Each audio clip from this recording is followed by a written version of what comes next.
현장 복음 메시지입니다. 그리스도께서 왜 죽으셔야 되는가 사과 제목이 되게 됩니다. 이렇게 계속해서 여러분들 복음에 뿌리 많이 내렸기 때문에 이제 요 내용들 잘 알고 있죠, 그죠? 그래서 요걸 쭉 설명하는 부분이 뭐냐니까 2000년 전에 예수님이 십자가에 죽으신 죽으심이 오늘 나의 모든 문제, 내 죄 문제, 내게 있는 여러 가지 환경과 가정 가문의 여러 가지 문제를 향한 그런 대속의 죽음이다. 이게 이제 되어져야 됩니다. 그래서 2000년 전에 예수님의 죽음이 오늘 지금 나와 상관이 있는 부분이죠. 이게 이제 복음이 내 끝이 된다. 그렇게 이야기하는 거예요. 그래서 이 부분들은 이제 말로 설명 안 해도 저와 여러분들은 다 알고 있는 부분들이고요. 이게 모르진 이걸 잘 이제 내 것이 안 되어진다. 그럼 여러분 신앙생활은 사실이 안 되게 되는 거예요. 그래서 그 관점으로 조금 보시면 될 것 같습니다. 예수께서 왜 죽으셔야 되는가 내용을 보면요. 지상 최대의 사건 중에 하나가 바로 예수님의 죽으심입니다. 한마디로 십자가예요, 여러분들. 지금까지 많은 시간들 속에서 너무나 큰 어마어마한 사건들 진짜 많이 있었죠. 그런데 그 어마어마한 사건들 속에서요, 또 앞으로 일어날 많은 사건들 속에서 가장 어마어마한 사건이 바로 예수님의 그런 죽으심이 됩니다. 사람이 한 사람이 그죠? 죽은 게 무슨 어마어마한 사건이라고 이야기하죠. 근데 그게 아니죠, 그죠? 하나님이 가장 낮고 낮은 십자가라는 그 저주와 재앙 속에 그분이 죽었다라는 겁니다. 말이 안 되는 거거든요. 하나님이 왜 죽습니까? 여러 가지가 있습니다. 하나님이 사람 왜 되며 오셨으면 잘 먹고 잘 살아야 되는데 왜 죽으며 그냥 죽으면 되지 그것도 십자가의 그 저주와 재앙 속에 왜 죽냐? 이게 여러분들 기가 막힌 일이 되게 되는 거예요. 왜 그러냐? 오늘 저와 여러분들을 위해서라는 부분들이 됩니다.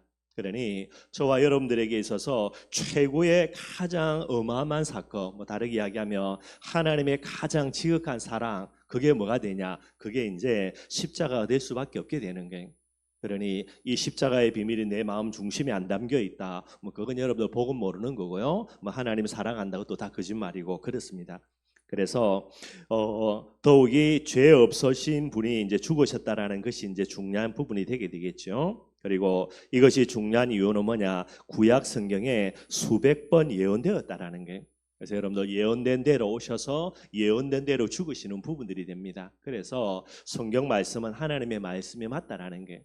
여러분들 붙여가지고 여러분들 많은 사람들이 이야기하고 또 조금 있으면 이제 석가탄신을 그래서 난리를 치는데 여러분들 그죠? 부처가 언제 태어나서 무엇을 하다 언제 죽을지 예언되는 게 있냐라는 게. 자기들이 있다라고 큰 소리 질지 모르겠는데 다 여러분들 죽고 난 다음에 그 다음 사람들이 여러 가지를 기록해 놓은 게 그게 이제 불경 말씀입니다. 여러분들 부처님 오기 전에 불경 기록된 게 뭐가 있습니까? 아무것도 없지. 자기들은 큰 소리 치는데 여러분들. 그래서 예수님은 오시기 이전에 그죠? 여러분들 구약을 통해서 전부 다 예언 다 돼 있고요. 예언 다 된 대로 그 부분 그대로 예수님께서 죽으시고 부활하시고 성천하시고 전부 다 그 내용이 되게 되는 거예요. 특별히 이사야 53장 5절에서 6절에 보니까 우리가 잘 아는 거죠. 그의 진리 뭐라 그랬습니까? 2000년 전에 예수님께서 십자가에 찔리신 거 2000년이 지나 오늘 지금 나의 허물 때문이라는 게 뿐만 아니죠. 예수님이 십자가에 상하신 거 무엇 때문입니까? 2000년이 지난 오늘 나의 죄악 때문이 되게 돼 있고요. 예수님이 2000년 전에 십자가에서 징계를 받으신 거 오늘 2000년 이후에 있는 나와 하나님과의 관계의 평화를 회복하기 위해서고요. 그가 채찍에 맞았다. 2000년이 지난 지금 내가 당하고 있는 모든 저주와 재앙과 질병들 여기로부터 치유하기 위하여서 예수님이 2000년 전에 십자가에 죽으신 거예요. 왜 이런 일이 일어나야 되는가? 다른 게 아닙니다. 여러분들 53장 6절에 보니까 우리의 모든 죄악을요 예수님께 친히 담당시키신 거예요. 누가 한 거냐? 하나님이 그래 하신 겁니다. 이게 이제 하나님의 공의라 그래요. 2000년 이후에 내 죄로 내가 죽어야 되고요. 내가 병들어야 되고 내가 아파야 되고요. 내가 여러 가지 문제 속에 있어야 되는데 그것을 2000년 전으로 끌고 가가지고 예수 그리스도 그에게 다 담당시켜서 그를 이제 찔리고 상하고 채찍 맞고요. 그 다음에 징계받게 해가지고 저와 여러분들의 모든 문제를 해결해 주신 거예요. 이게 여러분들 복음의 핵심이 되게 되겠죠. 그래서 모든 이제 구약의 주제가 바로 예수 그리스도의 십자가의 죽으심다 이야기하고 있습니다. 왜냐 이게 가장 중요한 사건이 되게 되니까요. 유월절 사건 피 바르는 거죠. 예수님의 십자가 상징하고요. 모리아 산의 사건입니다. 이삭을 번제물로 바치려고 하는데 하나님이 막으시고요. 누구를 준비해 놓습니까? 숫양을 준비해 놓는 거예요. 그래서 숫양을 잡아서 번제물로 드립니다. 내가 죽어야 되는데 내 대신에 대속 제물로요. 숫양이 죽게 되는 부분 부분이죠. 요나의 사건입니다. 물속의 뱃속에서 들어가서 요나가 3일 있다가 나중에 이제 요나를 물고기가 뱉어내죠. 예수님이 죽으시고 사흘 동안 계시다가 사흘 만에 부활하실 거 뭐 이런 걸 상징하는 거고요. 뭐 구약의 양 잡는 의식들 전부 다 이제 예수님의 그런 죽으심의 비밀들을 이야기하고 있습니다. 이 교재에서는 예수 그리스도의 세례도 예수님의 죽으심을 이야기한다 그랬는데 제가 집에서 가만히 생각해보면 잘 이해는 안 되더라고요, 여러분들. 예수님의 세례라는 거는 이제 육신의 단순한 인간에서 이제 예수님의 공생애라는 겁니다. 하나님의 그런 그리스도의 사역을 시작하는 부분으로 이제 이걸 이제 상징하는 그런 의미들이 있게 되어지는데 제가 잘 모르겠습니다. 이 부분은 그렇게 넘어가고요. 예수 그리스도의 죽음은 모든 문제를 장례시키는 장례식이다. 그렇게 오늘 교재가 설명하고 있습니다. 그래서 몇 가지 오늘 살펴보는데 왜 예수께서 반드시 죽으셔야 되는가? 정확하게 설명하면 뭐가 됩니까? 하나님의 공의라는 잣대를 만족해야 되는 거죠. 그래서 하나님의 공의를 두고 하나님의 잣대로 하나님이 그렇게 만족시킨 방법이 바로요 그의 아들 본인 자신이 됩니다. 하나님이 사람으로 직접 오셔서 우리들의 모든 죄를 대신 지시고 대속 제물로 돌아가시는 거, 그게 바로 하나님의 방법이 되게 되는 거예요. 창세기 2장 17절입니다. 네가 선악과를 따먹는 날에는 정령 죽으리라 분명히 이야기하고 있죠. 죄의 결과는 죽음입니다, 여러분들. 우리가 조금 지나가다가 거짓말을 했던 거죠. 아니면 실수로 사람을 죽였던, 아니면 고의로요 칼로 찔러가지고 사람을 죽였던, 우리 볼 때는 크고 낮은 제 여러 가지를 이야기할 수 있는데 모든 죄의 결과는 뭐가 됩니까? 결국은 죽음이 되게 되는 거예요. 그래서 이 부분들을 반드시 이해를 해야 되는 겁니다. 큰 죄가 어떻고 작은 죄가 어떻고 그게 아니고요. 결국은 죄의 결과는 죽음일 수밖에 없게 되게 되는 거고요.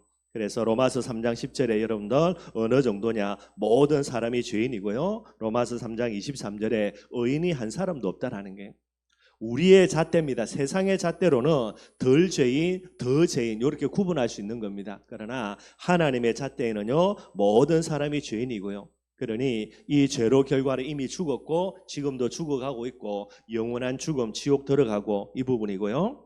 죄의 결과입니다. 요한복음 8장 44절에 죄 때문에 마귀의 손에 잡혀 있습니다. 운명과 사주팔자로요. 그러니 일평생에 사도행전 10장 38절이죠. 마귀에게 눌려서 살아가는 거예요. 행복이 없이요. 마음의 안식이 없이요. 로마서 8장 2절입니다. 이 죄와 사망이라는 법 아래서 모든 사람들이 묶여 있습니다. 그래서 어느 누구도요. 사단이 죄와 사망의 법으로요 우리를 꽁꽁 묶어가지고 어디로 끌고 가냐? 영원한 저주와 재앙인 지옥으로 끌고 가는 거예요. 살아서 지옥의 고통, 죽어서는 영원한 지옥의 저주와 재앙. 이게 여러분들 사단에 하는 짓거리가 되게 되는 거죠. 그러니 이 죄와 사망의 법에서 우리를 해방시키기 위해서 예수님이 반드시 죽으셔야만 되는 거고요.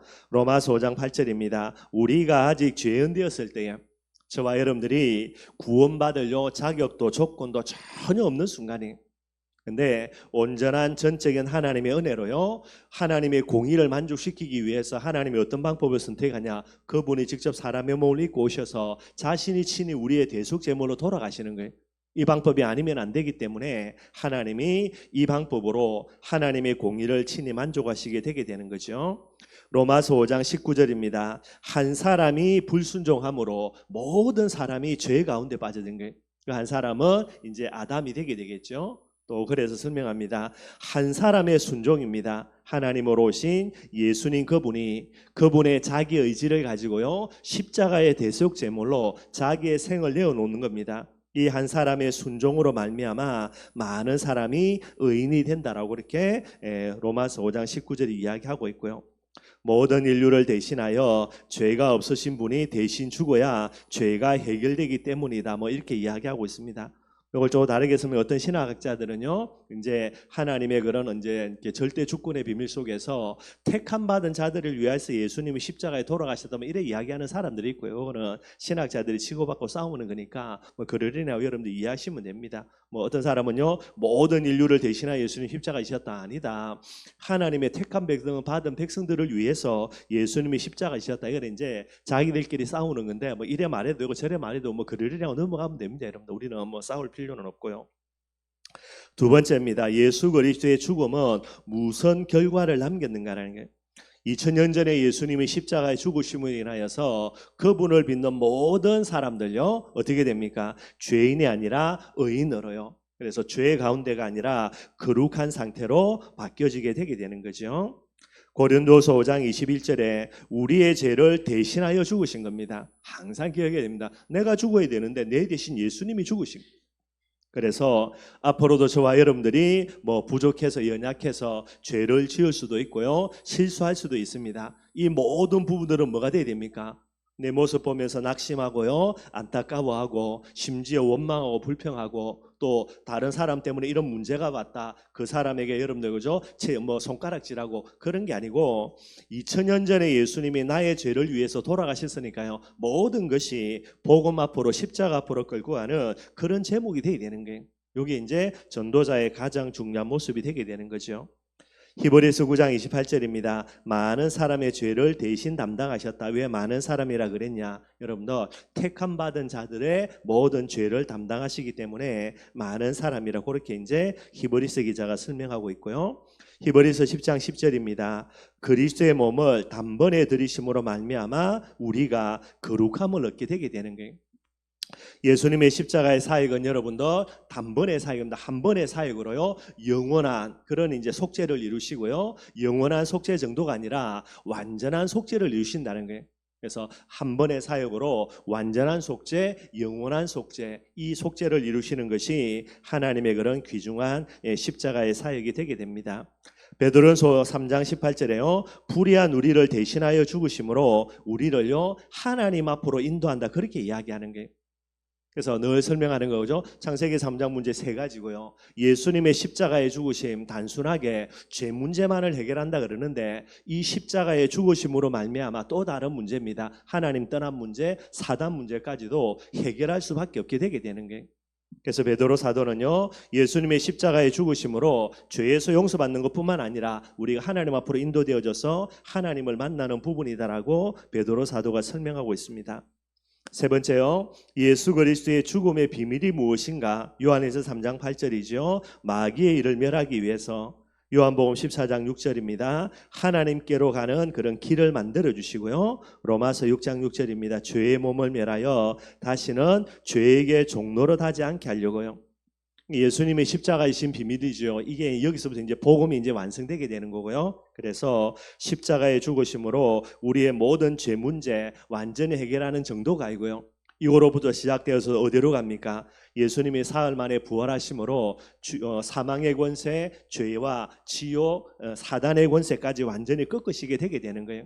그리고 예수님이 약속하신 겁니다. 내가 아버지께로 간 이후에 너희에게 성령을 보내주겠다. 하나님을 떠난 문제를 완전히 해결해서 영원토록 하나님의 우리와 함께하는 이 비밀이 되게 되는 거예요.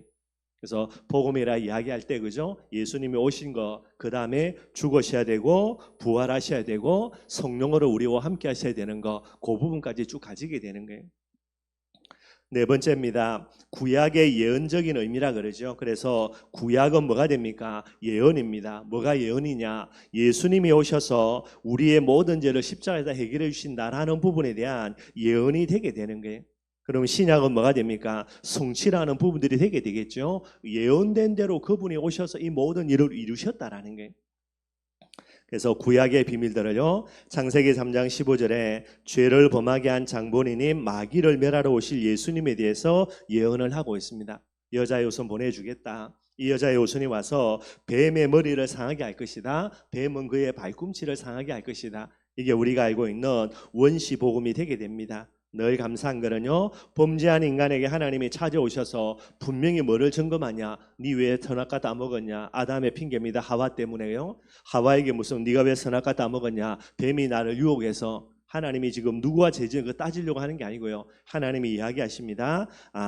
뱀이 아니라 사단의 비밀들을 이야기해 주고요. 그 다음에 바로 창세기 3장 15절에 이제 원시복음 주시게 되게 되는 거예요. 항상 저와 여러분들이 이 비밀을 생각해야 되고요. 이 원시복음을 붙들지 않게 될 때에 창세기 3장 이제 16절부터 뭐가 옵니까? 저주와 재앙이 오게 되는 거예요. 죄 짓는 게 문제가 아니고 물론 그것도 문제 맞습니다. 그런데 하나님이 우리에게 본질상 원하는 거 이 죄의 비밀을 가지고 사단이 나를 유혹해서 우리가 죄 짓는 공으로 깨닫고요. 우리가 어디 속으로 들어가면 됩니까? 창세기 3장 15절에 복음 속으로 들어가면 돼요. 그러면 우리가 어디로 돌아가는 거죠? 이 복음의 비밀 가지고 죄 용서 받으면서 창세기 1장과 2장으로 돌아가게 되는 거예요. 근데 이 복음을 거부해버린다. 결국 뭐가 옵니까? 죄로부터는 저주와 재앙들. 그래서 이제 땅이 저주를 받고요. 또 남자들도 저주를 받아서 땀을 흘려야 되고, 그 다음에 죽음이라는 부분이 오고요. 여자들도 뭐 남자를 숨겨야 되고, 이런 여러 가지 부분들이 오게 되는 거예요. 창세기 4장 1절에서 9절입니다. 가인과 아벨의 제사지요. 그래서 가인의 제사는 하나님이 받지 않으시고 아벨의 제사를 받으십니다. 왜 그러냐? 피라는 부분들입니다, 여러분들. 그래서 많은 사람들이 자기 행위를 이야기하는데요. 뭐 지극정성으로 예배드려야 되는데 정성으로 예배드리지 아니했다라고 이야기하는데, 히브리서 기자는 뭐라 이야기하냐? 그 예물이 증가한다라는 거예요. 예물이 뭡니까? 피 없는 제사, 피 있는 제사입니다. 거기에 얼마나 지극정성으로 예배를 드렸냐, 그게 중요한 게 아니고 예물 자체가 증가한다라는 게. 그래서 이 피라는 비밀, 예수 그리스도의 십자가의 죽으심과 부활이라는 복음의 비밀이 바로 하나님이 즐겨 받으시는 가장 귀중한 예배일 수밖에 없게 되게 되겠죠. 6월절입니다. 어린 양을 잡아야 되고요. 바로 저와 여러분들의 영원한 어린 양인 예수 그리스도를 상징하게 되고요. 요한복음 8장 56절입니다. 구약의 모든 인물들 정말로 구원이라는 축복과 응답 속으로 들어가기 위해서는 뭐 해야 되냐? 오실 메시아를 믿어야 되는 거예요. 참 대단하죠, 여러분들. 그죠? 오시지도 않았는데 오실 메시아를 바라보고 믿어야 되는 거예요. 그래서 아브라함이 훌륭한 거고, 그 믿음 보시고 그를 믿음의 조상으로요. 다윗이 훌륭한 거고요. 이사야, 예레미야 참 훌륭한 그런 주의 종들이 되게 되는 겁니다. 모든 구약의 믿음의 선진들은 이 비밀로 구원을 받게 되는 거고요. 근데 지금은 여러분들 이제 신약 시대죠. 그래서 신약은 성취적인 의미라는 거예요. 구약에 이미 모든 예언된 부분들이 다 성취가 되어진 겁니다. 저와 여러분들이 얼마나 편하게 신앙생활 할 수 있냐? 우리가 구약에 태어났으면은 오지도 않은 거를요, 믿음의 눈을 떠가지고 믿어야 구원받아요, 여러분들. 근데 지금 저와 여러분들은요, 과거를 돌아보면 무엇입니까? 이미 다 성취 다 된 거예요. 진짜 여자의 몸으로 오셨고, 동정녀의 몸에서, 그리고 십자가에 죽으셨고요, 사흘 만에 부활 다 하셨고요, 지금까지 성령으로 역사하셔서 오늘 이 시간에도 성령으로 역사하고 있고요. 그런데도 안 믿는다. 그러니 여러분들 더 악한 사람들이고 더 큰 죄인들이 되게 되는 거죠.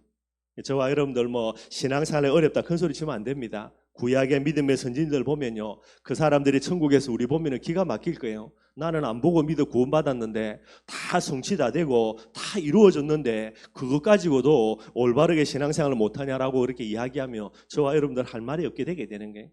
저와 여러분들이 그런 시대를 살고 있죠.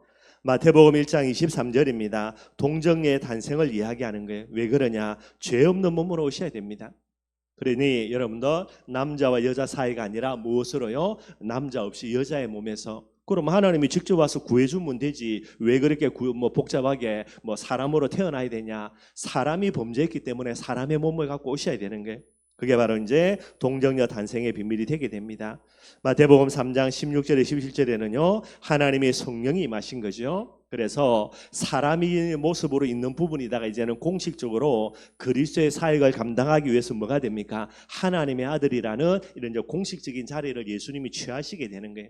그래서 예수님이 세례 요한에게 가서 세례를 받으시고요, 성령 충만 받으시고요, 하늘에서 소리가 들립니다. 이는 내 사랑하는 아들이요 내 기뻐하는 자라. 하늘에서 음성이 들리는 거예요.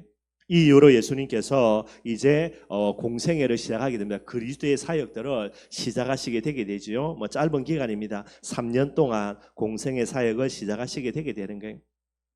그러면서 마태복음 3장 2절에는 회개하라 천국이 가까이 왔느니라 그랬습니다. 예수님이 이 세상에 그리스도로 오신 이 부분 이후로부터 해서요, 이제 어떻게 됩니까? 얼마 있지 않아가지고 그분이 성천하시게 되고요, 성령을 보내주게 되는 거죠. 이때부터 뭐가 되어지냐? 이제는 하나님의 나라가 이 세상에서 온전히 이루어지면서요, 나중에 예수님의 재림의 비밀을 통하여서 이게 온전히 이루어지는 부분들이 되는 거예요. 그래서 예수님이 공생애를 시작하실 때에 세례 요한의 그런 부분과 예수님의 메시지가 회개하라 천국이 가까웠다라는 이 메시지를 가지고 이제 시작하시게 되는 부분들입니다. 요한복음 1장 14절에도요, 말씀이 육신이 되어 오셨다라는 거, 이미 성취되었다라는 그런 부분들이 되게 되는 거죠. 여섯 번째 보면 예수 그리스도의 죽음과 부활의 권능에 참여하는 길이라는 게, 저와 여러분들이 정말로 우리가 전도 제자가 맞다며 예수님의 십자가의 죽음과 그 부활의 비밀들이 나에게 영원한 기쁜 소식이 되는 것이 맞다며 오늘 이 부분들을 꼭 마음속에 정말로 담아야 되겠고요. 그래서 신앙생활의 가장 핵심이 뭔가 바로 오늘 이 부분이 되게 됩니다. 그리스도의 죽음, 십자가와 부활의 권능에 참여하는 길이 뭔가 오늘 이제 사도 바울이 이야기한 거고요. 갈라디아 2장 20절입니다. 그리스도 안에서 옛 사람을 십자가에 못 박고 죽여야만 하나님이 우리 안에서 이 부활의 축복 강답으로 살아난다라는 거예요. 그래서 항상 여러분들 우리 안에 있는 모든 창세기 3장의 여러 가지 모습 발견될 때마다 이건 뭐 하는 겁니까? 십자가 앞으로 끌고 가서 십자가에 못 박아야 될 제목이 되는 거예요. 십자가에 못 박지 않고는 절대로 여러분들 이 문제 해결이 안 되게 되어 있습니다. 그래서 십자가에 못 박는 제목이 되어야 되고요. 십자가에 못 박게 될 때에 우리의 모든 연약함과 가정 가문에 내려오는 모든 문제들이 무엇으로요? 이 부분이 세계복음화의 축복 강답의 열매로 부활로 우리에게 다가오게 되는 거예요. 갈라디아 2장 20절에 그런 비밀이 되게 됩니다. 내가 그리스도와 함께 십자가에 못 박혀야 되는 겁니다. 그리스도 없이 십자가에 못 박힌다. 그럼 바보 축구죠, 여러분들. 그럴 리도 없고 그래서도 안 되고요. 십자가에 못 박히게 될 때에 내 안에 그리스도가 살아나서 부활의 축복 광답으로 저와 여러분들이 다가온다라는 거고요. 고린도전서 10장 31절입니다. 너희가 먹든지 마시든지 다 하나님의 영광을 위하여 하라는 거예요. 저와 여러분들은 예수 그리스도의 십자가의 죽으심으로 새로운 생명을 얻었으니까요. 저와 여러분들의 삶을 통하여서 하나님의 영광이 나타나야 되고 예수가 그리스도라는 복음이 증거되어야 되는 겁니다. 이 부분들이 우리의 삶의 가장 중요한 방향이 되어야 되는 거고요. 그래서 교재에 보면은 살리심의 목적이라는 게 저와 여러분들은 예수님이 십자가에 대속 죽으시고요. 우리를 구원해 주신 그런 목적의 비밀들을 이야기하고 있습니다. 오늘 본문 읽었는데 빌립보서 3장 여러분들 7절부터 보면요. 오늘 7절은 우리가 잘 아는 겁니다. 그러나 무엇이든지 내게 유익이 된 것을 내가 그리스도를 위하여 다 해로 여길 뿐들을 하는 거예요. 이게 무슨 말이냐면 예수 그리스도가 진짜 가치가 발견되어지면요. 옛날에 내게 유익하던 게 어떻게 됩니까? 전혀 여러분들 쓸모가 없어집니다. 사도 바울이 복음 모르고요 악착같이 붙들고 달려갔던 거 나중에 알고 보니까 그것 때문에 복음을 가로막고 예수 믿는 사람들을 잡아 죽이는 이 일에 도구로 쓰임받게 되는 거예요. 복음 깨닫고 나니까 바울이 여러분들 과거가 얼마나 마음에 후회로 남겠습니까? 그래서 바울이 고백하는 겁니다. 내가 그리스도를 발견하고 나니까 내가 그리스도 모를 때 내가 유익하고 좋고 막 그래 붙드던 것들이 그리스도를 위하여서 뭐가 되는 거죠? 다 해가 되게 되는 거예요. 옛날에 좋던 거 나쁘단 말이 아닙니다. 좋은 거죠, 여러분들. 그런데 그리스도를 위하여서라고 딱 보니까 뭐가 되면 이게 전부 다 내게 해로운 부분들이 되게 되는 거예요. 또 이야기합니다. 모든 것을 해로 여기는데 왜 그런가? 내 주 예수 그리스도를 아는 지식이 가장 고상하기 때문이라는 거예요. 그래서 뭐라는 겁니까? 내가 그를 위하여 그리스도를 위하여 복음을 위하여 지금까지 내가 알고 있던 모든 부분들을 뭐 하는 겁니까? 잃어버리고 배설물로 여긴다라는 거예요. 저와 여러분들이 그리스도 안으로 복음 속으로 들어가는데 가로막는 부분들이 있죠. 그리스도가 너무나 좋고 그리스도 안으로 들어가는 것이 내 생의 목적인데 이걸 가로막는다. 그래서 해가 되는 거예요. 예수 믿기 전에 가졌던 것 전부 다 해로 여겨야 되고 다 버려야 된다. 배설물로 삼아야 된다. 그게 아니고요. 그리스도가 가장 고상한 지식이 되고 그리스도를 위하여 나아가려고 하는데 이게 걸림돌이 되니까 그래서 해로 여기는 부분들이 되는 거예요. 예수 믿고 모든 것 다 버려라 뭐 그거는 틀린 말이 되게 되는 거고요. 또 이야기합니다. 뭐라고 이야기합니까? 9절입니다. 그 안에서 발견되려 함이니 그랬어요. 이게 여러분들 사도 바울의 삶의 가장 중요한 이유입니다. 복음을 가지고 복음을 아는 것 정도가 아니고요. 복음을 전하는 정도가 아니고요. 항상 바울이 뭐 하는 겁니까? 복음 안에서 나의 존재 이유, 이 복음 안에서 나라는 그런 어떤 정체성도 이거 늘 발견하기를 원한다라는 거예요. 항상 저와 여러분들 어디에 있든지 간에 복음을 붙들고 그 안에서 내 자신의 발견이 되어야 됩니다. 그게 이제 진짜 복음의 사람이 되게 되는 거예요. 바울이 늘 항상 한 거 이 비밀이 되게 되는 거죠. 그래서 이 부분들을 가지고 바울이 늘 나아가는 부분들이 되는 거예요. 그러면서 10절입니다. 그 안에서 발견되는 게 바울의 가장 중요한 부분이고요. 10절에는 또 이야기합니다. 내가 그리스도와 그 부활의 권능과 그 고난의 참여함을 알고 바울이 항상 이야기합니다. 예수님의 십자가 부활의 비밀을 늘 마음속에 담고 있으니까요. 그래서 나는 어떻게 하든지 이 예수님의 십자가의 고난과 이 고난 이후에 오는 부활의 권능들, 이 부분들 내가 늘 체험하고 여기에 동참하기를 원한다. 이게 이제 바울의 비밀이 되게 되는 거예요. 십자가입니다. 여러분들, 예수님이 이 나를 위해서 십자가 지시고 구원한 거, 예수님을 박해하는 그런 존재였으니까요. 그 은혜가 너무나 크고 감사한 거예요. 그래서 사도 바울은 항상요, 어디에 있든지 복음을 위하여서 헌신하고자 하는 이 마음 갖고 있고요. 근데 복음을 해서 단순히 손해본다라는 그런 개념이 아닙니다. 내가 하나님 앞에 십자가를 지게 될 때에 하나님은 나에게 부활의 능력과 영광으로 반드시 응답한다라는 거예요.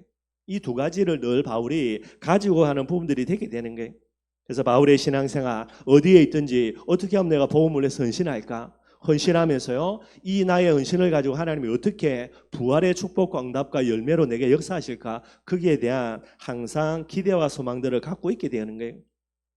그래서 11절에도요, 어떻게 해서든지 죽은 자 가운데서 부활에 이르려 한다라는 거, 이게 이제 바울의 그런 중요한 부분들이 되게 됩니다. 저와 여러분들도요, 항상 이 비밀 기억하고요, 어디에 있든지 복음을 향한 헌신의 중심들, 그리고 이 비밀을 가지고 하나님이 어떻게 응답하실까라는 부활에 대한 기대와 소망들, 이런 비밀들을 늘 갖고 있어야 되겠죠. 계속되는 우리가 잘 알고 있는 겁니다. 12절입니다. 내가 이미 얻었다 함도 아니고 온전히 이루었다 함도 아니고요, 오직 내가 그리스도 예수께 잡힌 바 된 그것을 잡으려고 달려간다라는 게 바울의 목표입니다. 여러분들, 그리스도 예수께 잡힌 바 된 거, 그게 뭡니까? 세계복음화의 비밀이라 항상 이 비밀 보고 달려가는 거예요. 그러면서 여러분들 뭐라고 이야기하냐? 바울이 이야기하죠, 그죠? 위에서 부르신 부름의 상을 향하여 내가 나아간다. 14절입니다. 죽음 이후에 천국 갈 거 100% 맞고요, 천국에서 내게 주실 상을 위해서 늘 달려간다라는 거예요. 그러니 이 바울의 중심을 예수님이 직접 보셨고요. 그래서 마지막 순간에 사도 바울이 뭐라고 고백합니까? 디모데를 두고요, 나의 달려갈 길 마치고 믿음을 지켰기 때문에 하나님이 하늘에서 의의 면류관, 부름의 상이죠, 이걸 예배해놓고 나를 지금 기다리고 있다라고 그의 아들인 디모데에게 이야기를 하게 되는 거예요. 이게 여러분들 전도 제자입니다. 그래서 저와 여러분들도 늘 언제나 전도 제자의 모습을 가지고 살아가고 있으니까요, 오늘 이 부분들 다시 한번 조금만 더 살펴보고요, 진짜 여러분들 복음이 이론이 아니고 단순히 그냥 그래 뭐 예수님이 나를 위해 죽었으니까 오늘도 내 문제들 여기에 내가 빠져나올 방법은 없고, 그래서 예수 그리스도의 복음 가지고 내 문제 빠져나와서 해결받고 나는 잘 먹고 잘 살아야지, 그게 전도 제자가 아니라니까요. 여러분들, 그게 진짜 복음 가진 게 아니라니까요.